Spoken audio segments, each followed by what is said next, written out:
Yopougon, c'est d'abord un succès de librairie. La bande dessinée parue en 6 tomes s'est vendue à plus de 650 000 exemplaires et a été traduite en 15 langues. Ça a été traduit dans des langues comme le finlandais et même en partie au Japon. J'ai connu Aya Yopougon en passant un jour devant une librairie à Paris et je suis tombée immédiatement amoureuse de toute l'histoire, de tous les personnages. J'ai tellement ri.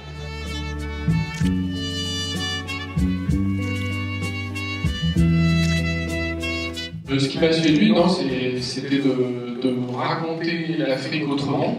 Donc lui, il est pas trop mal, il y a des problèmes de perche, je pense que Mickaël il est assez réussi, en plus le chapeau il tourne bien, voilà, c'est un bon niveau de détail. Autochini Productions, la société de Johan Spar, Antoine Delvaux et Clément Aubrerie, dessinateur d'Aya, s'associe à TF1 Film et Canal+ pour porter cette Afrique moderne, urbaine et chaleureuse à l'écran. Ce que j'ai promis aux enfants, à tous les enfants, je leur ai dit on va faire une projection, même en plein air, pour vous donner ça en cadeau. On va faire ça. On va faire ça. Dis bien, c'est Julien Colombani m'a dit de la page film, ça. C'est ça. Les gens disent que c'est une continuité, parce que le livre a eu beaucoup de succès et ce qui manquait dans la BD, c'était les sons, c'était les voix, c'était la musique, tout ça. Puis lorsqu'on vous propose de faire un film, déjà un livre, on n'en revient pas. Et on se dit c'est pas possible. Comment une petite histoire d'un quartier au fin fond de l'Afrique puisse intéresser, tu vois, autant de monde, quoi. Et on pense juste que c'est parce que c'est universel, les histoires qu'on raconte. On sort de cette avant-première, coup de cœur total. On adore et on parle immédiatement du projet de rapatrier Aya Yopougon en Afrique. Il nous restait donc 6 semaines pour réorganiser ça à Abidjan. N'ayant pas en fait un lecteur HDK ici, il fallait trouver une solution. On est vraiment passé de la BD humoristique à la tragédie.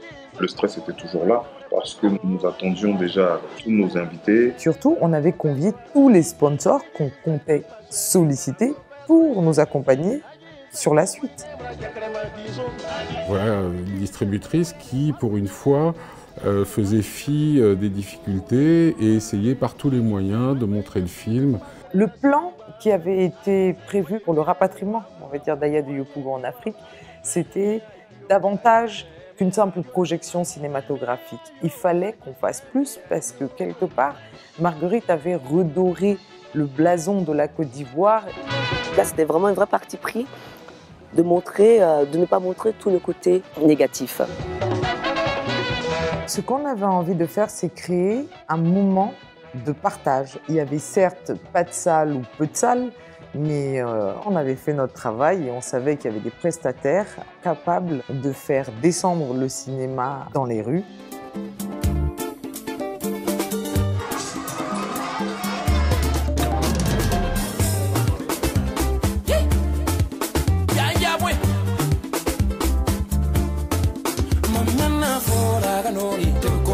Pour moi, je vivais à Yopougon, j'avais des voisins qui étaient décidés de gagner. C'était très bien.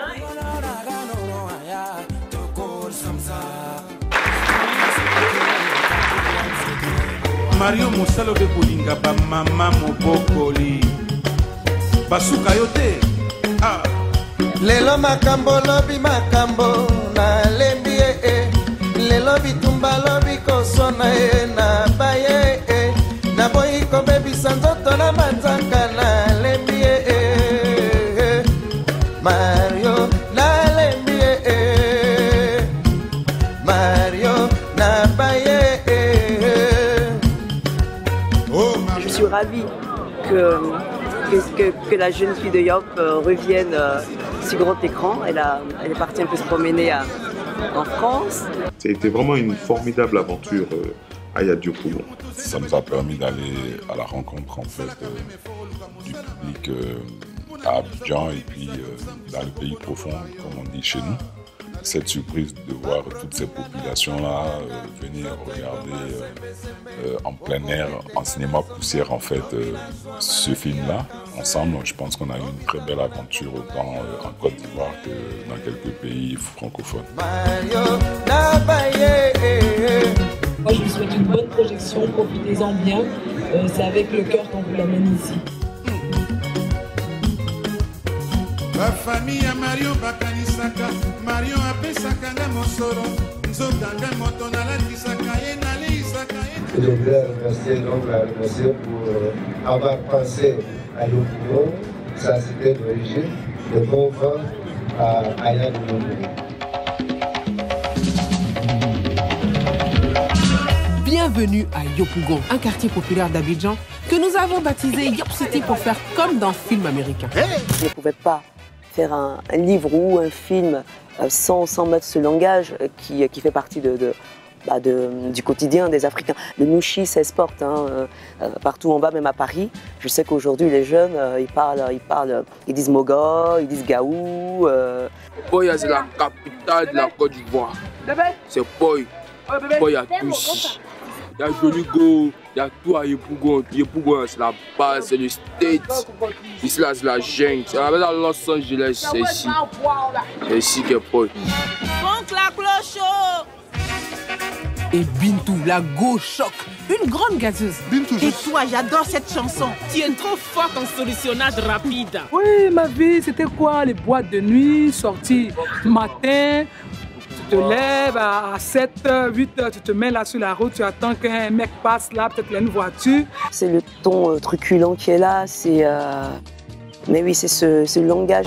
Eh ma soeur, t'es belle comme un cacao qui sèche au soleil. Et puis tu veux que ça me fasse quoi? Tu commandes la boisson, tu payes la nourriture. La finalité, c'est pour aller dormir, elle refuse. Quand c'est comme ça, toi tu te lèves comme si tu vas uriner, tu la laisses dans le maquis. Elle va payer, c'est à rien, elle va laver de l'assiette. Elle sera boniche, elle va laver les assiettes ce même jour-là. Je suis allé à Kinshasa, j'ai trop souffert.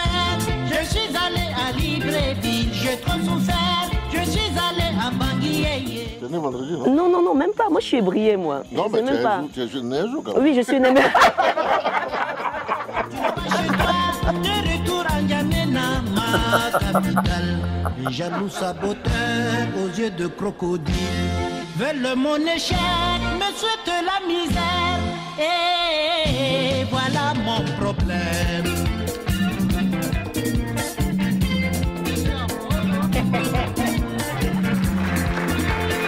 Comme on dit chez nous, Aya, c'est un koukaou. Je suis allé à Kinshasa, j'ai trop souffert. Je suis allé à Brazzaville.